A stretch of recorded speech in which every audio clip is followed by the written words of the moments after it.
All right. Okay. What's up?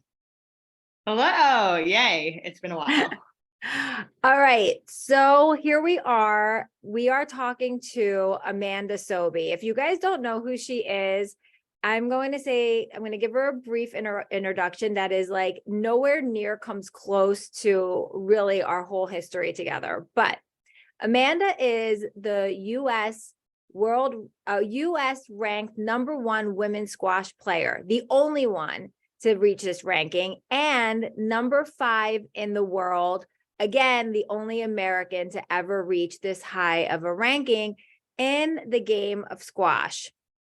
I met Amanda, I want to say what, November 2017. Yeah, a historical moment in her life, terribly, because she had torn her Achilles. And it was a rehab-like situation for the two of us to meet. And I didn't really know that I was in an interview, but I was in an interview. And I found out later that Amanda liked me. So that is why we started working together. And I got to say, our relationship has completely evolved. And I have learned so much about the game of squash. I mean, I'm completely intrigued by it because it takes, beyond the physical aspect of it, just the mental strategy is incredible. So welcome, Amanda. I'm so happy to have you here. Thanks. Yeah, I'm glad that I could finally come on the podcast. I know it's taken some time with our schedule syncing up. I mean, you're the busy one. You've been traveling like nobody's business. Tell me about your last 3 trips away. Where would you go? So actually, like I have basically been on the road nonstop from end of March. Our season is from beginning of September until mid-June. I unfortunately, due to my like very unsustainable travel schedule and tournaments and just constantly being on the go, I unfortunately got injured in my adductor a couple weeks ago and had to withdraw for my last couple of events, which is unfortunate, but it's actually allowed me to go home and rest, which I haven't done in months. So I think everything happens for a reason, and this ended up being a positive thing. So yeah, which gives me time to now be on the podcast.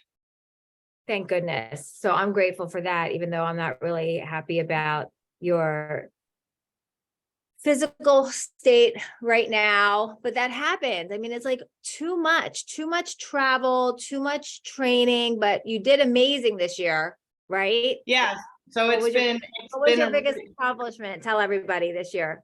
It's been a really good season. I kind of mid-season moved down to Florida to work with my coach down there. So it's been a lot of change, but I think the last couple months I've beaten players in the top 3 in the world, and been getting to the semifinals of major events, and outside of the top 3 players who have all beaten each other, I'm the only player outside of the top 3 that have beaten anyone in the top 3. So it's a lot of positive stuff. And I think it's really like, there's a lot of positives going into next season, which would be nice.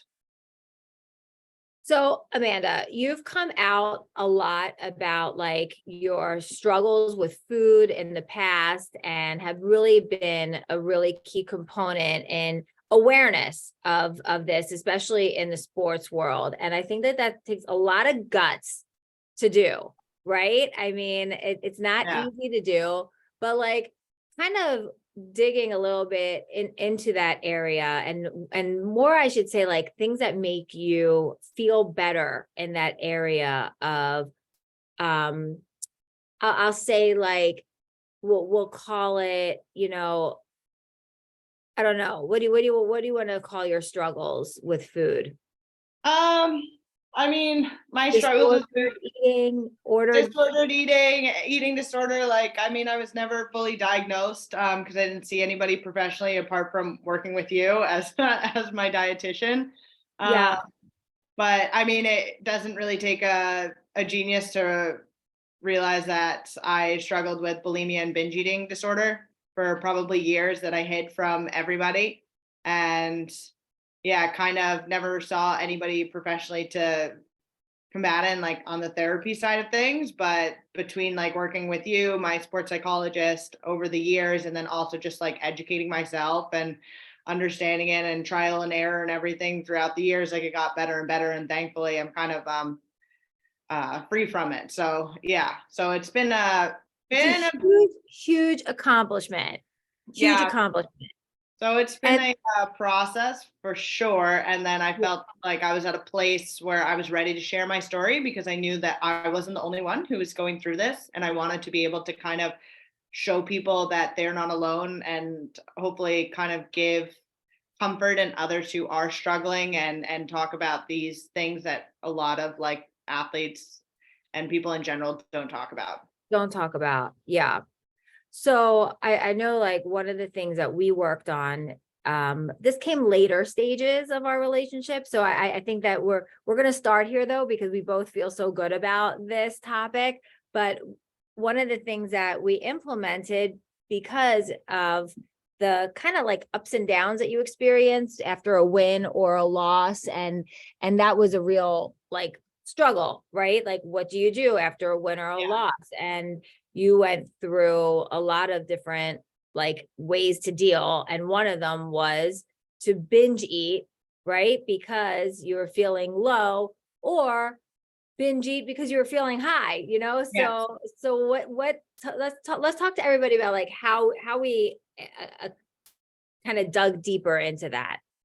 Yeah, so it almost became a habit after every tournament. It would follow regardless of kind of the whether I won or lost. A lot, like majority of the times when I lost, it would follow with a binge and a purge. Just because dealing with the emotions, I didn't know how to like cope with the losses and the lows of it all, and so I went to food for comfort. And I just felt even worse after that. You know, in the moment, obviously, like you feel good, you enjoy the food, and then immediately after, you have the shame, the guilt, like all of that. Yeah.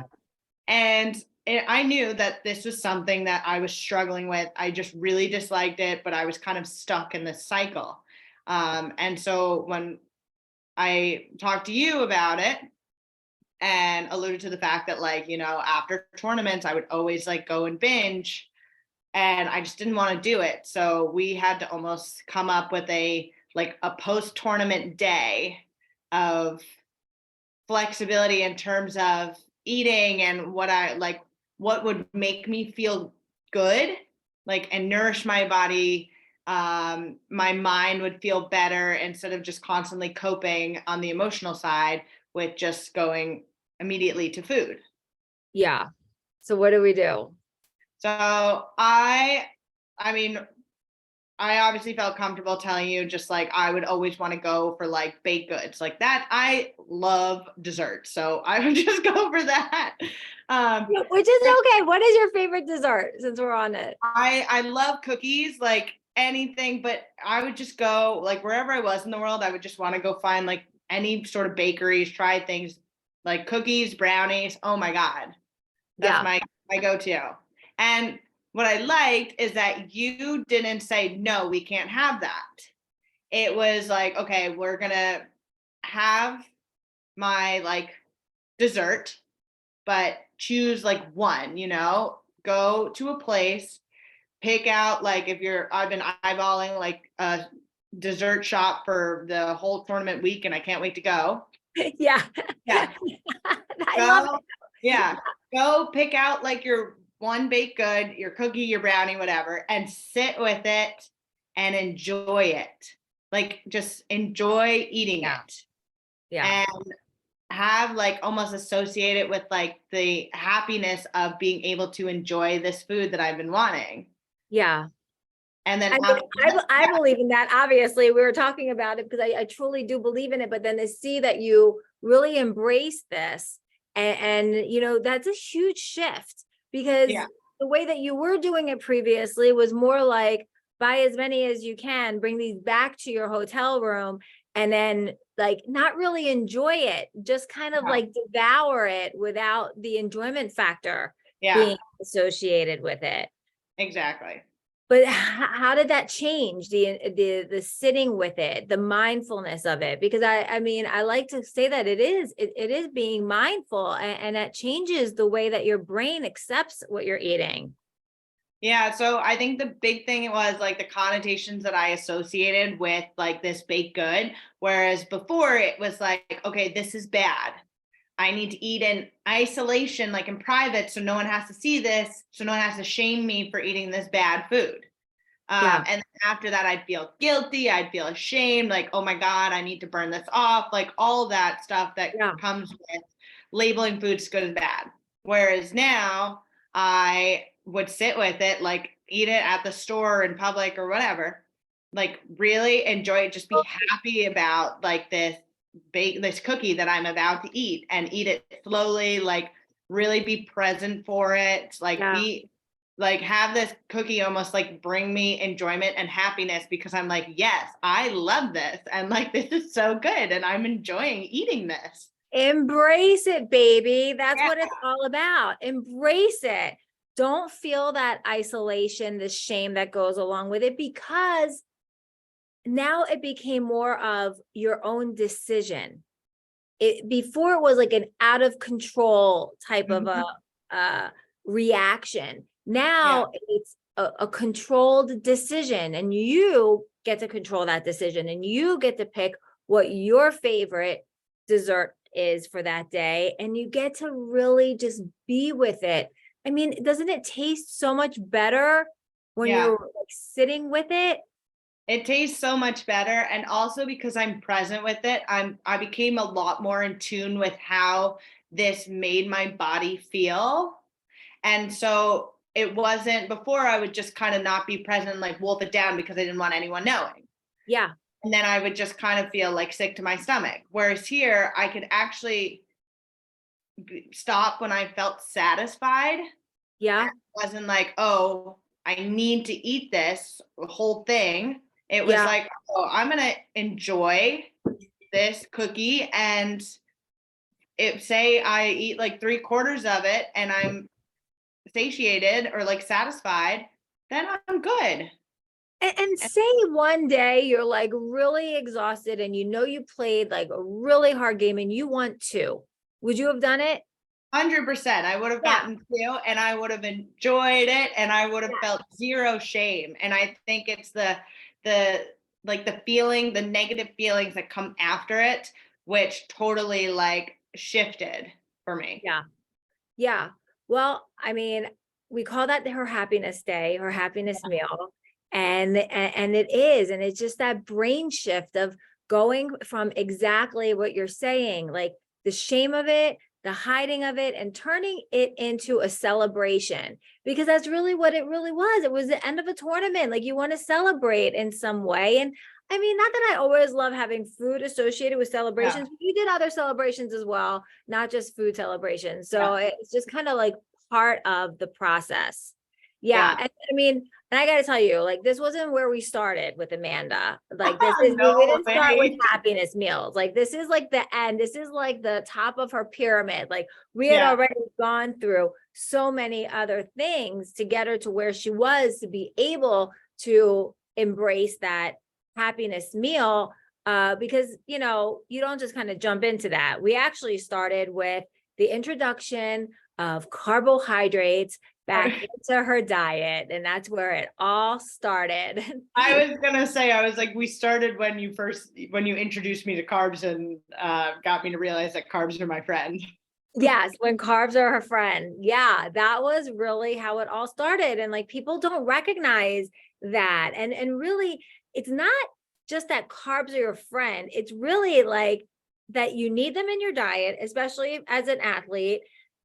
And it removes again elimination. It removes again like the I'm not allowed to eat this. That is a bad food. We definitely removed all food labels, I think, during our Yeah. whole time together. Food labels removed, eating foods that fit around performance times, around training, making sure that the timing was all there, which led us to create a food calendar, really is where it all started, And right? we started in 2017 and I still use it today.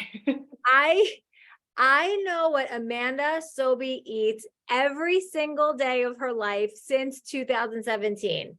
Yeah, How's that, people? along with my Who wants a copy of this? It's going to be like on a New York Times bestseller. Everything Amanda Sobhy has eaten for what? Lots of years. yeah, Over years, yeah.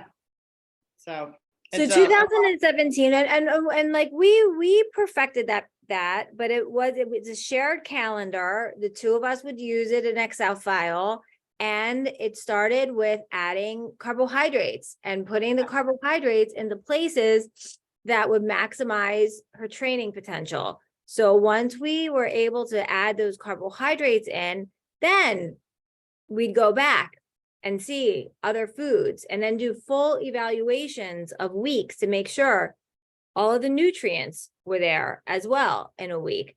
But tell us a little bit about how, because before that, Amanda, everything was kind of haphazard, right? When you would eat, how you would eat, where you were eating. So let's talk about how the really putting together that shared file calendar changed you and also like seeped into other parts of your life. Yeah, absolutely. So this calendar, first of all, has like my entire life schedule on it, from like my training to my meetings to like my appointments to like if I were to go my social activities. So it you got to see everything that I was doing, which was great because we got to create a very realistic kind of meal structure for me. It wasn't like, oh, whereas my mind go before I met you was so black and white, whereas like, I need to eat very strict, no carbs, all of that, no desserts, like lay off the sugar, etc. And then if I fell off the wagon, which I did because it's the most unsustainable thing, then it would be, then we'd just throw it in the towel and be like, well, screw it. Like, I've already, like, I've already fallen off the wagon. Might as well just go and like binge and enjoy and everything. And I'll start back on like the week. I'll start back Monday morning or whatever. Yep. Totally normal response. Yep. Yeah. So you got to, with this calendar, one, it was when I had social activities, which is great, it was like, okay, what's realistic here? Like, you're going to go out to dinner.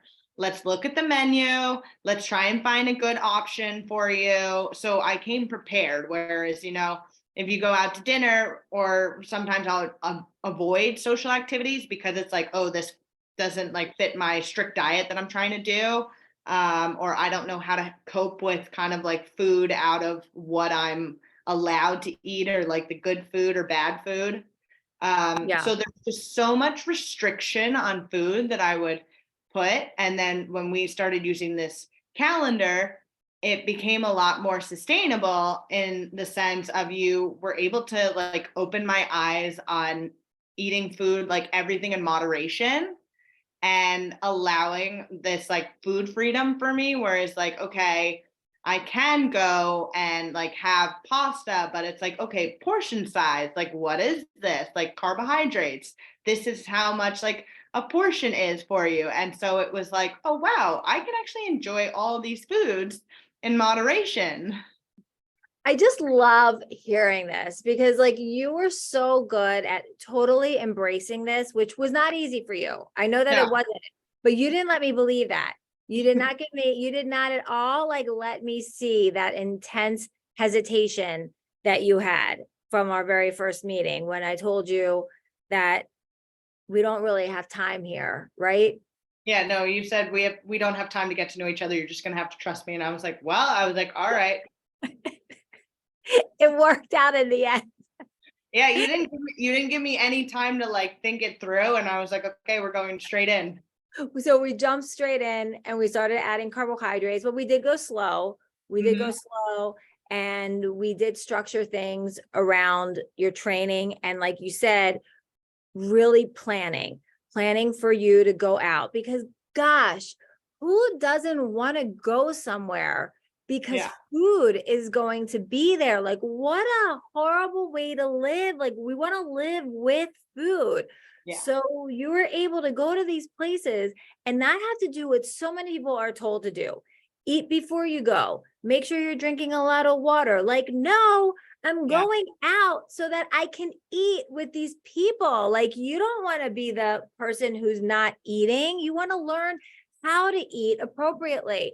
And it all comes down to portion sizes. So once you learn these portion sizes, which we're not going to get into that here, but right now, what we call them are clicks. And she really just like understood what carbohydrate clicks are and what counts as a click. And we would monitor the clicks around all of these events and manipulate them. So that like if you were going to an event and you knew that there was going to be great food there, we could on a weekend shift those clicks so that you could have more at an event or at dinner or out with friends than, you know, other parts of the day, which is easy on the weekends because you didn't have training. Otherwise, it was really all around your training is how the And clicks and the thing that was really interesting was how my schedule shifted when I was in training, how my nutrition schedule shifted versus in training versus when I was at tournaments. So when I was at tournaments, I obviously need to perform and I need carbohydrates to perform. So the carbohydrate needs like went up, and that was the like main priority. And main priority. So that is really what her schedule was all about. So Amanda, like what we would do is taper at the beginning of the week carbohydrates and build up to tournament time so that at tournament she was meeting all the carbohydrate needs that she needed because, you know, she didn't know how long each match was going to last, or you didn't know how long or how many days you were going to be in the tournament. So you have to prepare to imagine longer matches and what length of stay all the way to the end. And being able to perform for 5 days straight. So, and having the energy to do that. Yeah, which was definitely lacking in the beginning. And I think that the biggest shift there was also, again, what came down to your calendar was preparation. Having the foods there with you, making sure your hotel room, you had stuff in it so that you weren't ever hungry. You stayed on a routine. Like some of the things that we did for you was make sure that your post training or post game was going to be the same thing, what you carry with you. You always have your peanut butter sandwich. Yeah. So I always had my pre-match meal, which to the day stays the same and works. And you are pretty consistent, not only with that, but also your breakfast, eggs and toast. Yep. Eggs and toast for breakfast, and also your nighttime routine. Yes. We had very little changes in that. So your bedtime routine was always what you liked, honey in your tea, some sort of something else that maybe went with it. Like a biscuit or something, or but like now, a little, like things that you also thought were off limits. We went through a phase of cake in a mug. Oh yeah, mug cakes. Yeah. So like everything is adaptable, but the structure of that calendar really opened your eyes up to, I think, to knowing that you can move things around to fit into your lifestyle. And it really wasn't, it was more about the portion sizes than anything else to really make you get to where you needed to be. Yeah, portion sizes. And then in terms of like training to perform, it was timings of when I ate as well. Timing. Yeah. Really interesting. Yeah, the timing was huge. And like, you know, even some of those days where you would have multiple practices, whether it be, you know, fitness and shadowing or whatever, you know. Yeah, but I would sometimes train like 3 times a day. And so being able to eat in between those sessions and fuel and make sure that I had the energy to actually perform in those sessions. I think one of the biggest things that you could probably pass down to younger squash players I don't know, you can tell me if I'm wrong, but I would say is be prepared. Always have food with you. Don't wait till the last minute to be hungry and then go walking outside of the hotel to find something, because that just leads to a disaster. Tell me what you think. 100%. I always tell people that if anyone asks me what I carry in my squash bag at all time, it's snacks. Yeah. I always have food on me because there's nothing worse than when you're in the middle of a training session and you're starting to get hungry and then you can't, your entire session just goes down the tubes and you bonk out because you don't have any energy. Totally. And you can't bonk out because you don't have any energy with something that's like such an easy thing to do, an easy fix. Mm-hmm. Really is an easy fix. So we transitioned you from, I'm just looking at some of our notes there, but we transitioned you from going from this incredibly strict diet to really what we like to call, you and me, food freedom. Yes. And food freedom, when I say that, it doesn't mean like eat everything that you want whenever you want. It is not, I am not a fan of intuitive eating, because our intuition like drives us in the wrong direction. And it gets a lot of like blame. Like I can be like, oh, I intuitively need a pint of Haagen-Dazs right now. like the next thing you know, I'm blaming everything on intuition. But truthfully, it's more like mindfulness, like and mindful science. you're brilliant. Did you go to Harvard or something? I don't know. Long time ago. Tell me what that means to you. Mindful science. So, it does have the intuitive aspect of it, but you're in tune with kind of your body's needs, and mind, like what your body needs to nourish and like feel good and like well-being and everything. But the science aspect is there are specifics of like you, especially as an athlete, like you need a certain amount of like carbohydrates and timings during the day, and protein needs and like just food requirements in order for you to kind of sustain, perform, like increase performance, meet whatever kind of goal that you're trying to achieve as an athlete. There's a science behind the nutrition aspect, but also you do want to be in tune with kind of what you're eating, the food in front of you, your body, how is it feeling with these foods? And that's kind of how we're able to make the adjustments, because we have the data and the facts with my calendar and the portion sizes, the timings, what I'm eating. But then after the week, we check in and we're always like, okay, well, how did I feel? How was my performance? And it was like, okay, I felt really good, but midweek, I would have really low energy and just have a dip in performance and I was exhausted. So that means that there's something that needs to change there. Yeah. So, and we did it. We made those adjustments weekly check-in with adjustments. And like you said, we had the food record. We saw there were times that we would dive into what you were eating and pick out the nutrients that were lacking and how to get some of those nutrients back into your diet. Different times of the year where we would look at vitamin supplementation. If it was like, a long winter and we were maybe thinking about some vitamin D or whatever it might have been. And, I feel like we really also, one thing that you could talk about is kind of like your shift in body composition, because we watched this happen in front of our eyes with doing a DEXA scan. And one of your biggest fears, most people's fears with starting to add, and I got to say, we started really slow with you, Amanda, with carbohydrates. But there is a science behind how many carbohydrates you need in a day, not as an athlete or not even as an athlete, but then also how to time those around your training. And, we started out at a very low level on purpose because I didn't want to like introduce you to this whole new world of carbohydrates and then you feel overwhelmed with it. Yes. But we went slow and we would do our weekly check-ins, but we also followed it up with doing DEXA scan. So a DEXA scan is a full body composition scan, and it measures the amount of lean body mass and also fat mass in all parts of your body. So we could see like on her right arm, left arm, core, left leg, right leg, how much muscle there was, where the muscle was, and how much body fat there was in each of those zones.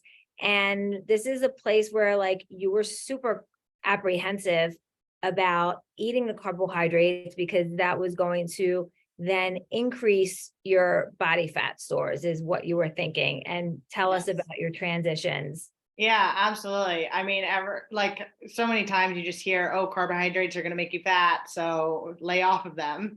When in fact, it actually did the opposite for me. And as I kept working with you, and we did a DEXA scan, I think once every maybe like 6 to 7 months, my body fat mass decreased a ton, and my muscle mass actually it stayed the same. It never dropped, which is great because when you're trying to lose weight, a lot of times like your muscle goes. And so my muscle mass stayed the same, but it shifted. So I increased like a ton of muscle mass in my core, my legs, like decreased in it, just my whole body composition kind of revamped. And with your injury, we got to see the growth of your muscle in your calf. Yeah, my Leg. left leg. Yes, over time, which is where we wanted to also see. So this is also how that fits in with working with your physios, working with your strength coaches, like to know that those are the places that you need to be focusing on. And we could actually measure that growth in those areas. But yeah, so you were losing body fat, you're losing weight, which Yeah. it was kind of one of your goals at the beginning after coming off of injury, but maintaining lean body mass. So like that was the most important factor in all of this, maintaining muscle. And muscle did start to then increase also later, but the very first stages was that phase alone. And I mean, looking at your transformation over these years is really just, it's fascinating. And I have to say, your carbohydrate intakes have only gone up. Yes, 100%. They've Now, only gone up. Yeah. now when I'm at tournaments, I'll just go, I'll be like, okay, yeah, I want a bagel, which like years ago, it would never happen. Never have happened. And now you're off. So we're bringing it back down, right? Yes. Now that she's off, but she gets a little bit of a transition, a little bit of time to enjoy the time off. You are in a beautiful place right now with your mom, like enjoying life. It looks so pretty outside. So like, I want you to enjoy that. And I know that you need a couple of White Claws right now too. So it's okay. There's like there's a time and place for everything, and this is my couple weeks. But the good thing is that after all the work that we've been doing, is I have the food freedom mindset, and I don't feel that kind of hesitation of the fact that just because I'm done with my season, one, it's not like a free for all blowout for me.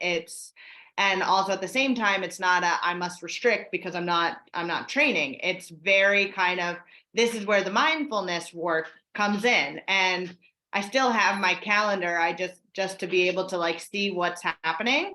And so the mindfulness part is more about, I get to kind of fuel my body, what nourishes and like makes me feel good, or like makes my well-being feel like nourished and happy and like healthy and all of that stuff. And sometimes it is like, I want an ice cream, I can have like half of it now, like half of it the next day. Not going anywhere. And other times, not going anywhere. And other times I just want like some nice greens and protein and all of that, because like, I enjoy like feeling good. When my body feels good, like I'm a better human being. And so so all the work that we've done has allowed like my mind to just be a lot more free when it comes to food. And that's what we were all meant to be, really.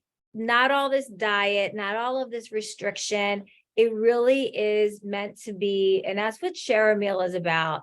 living alongside food. Like food should not dominate your life and your life's decisions. Food has to adapt to your schedule. You know what I mean? And so like, and you have needs. Like who doesn't want some ice cream sometimes? But it totally takes away that all or nothing mentality. Like I have ice cream in front of me, I better eat all of it because then tomorrow I can't eat any of it. And then if I eat it all right now, then for 2 weeks, I cannot touch it again. Yes. Like, where did this come from?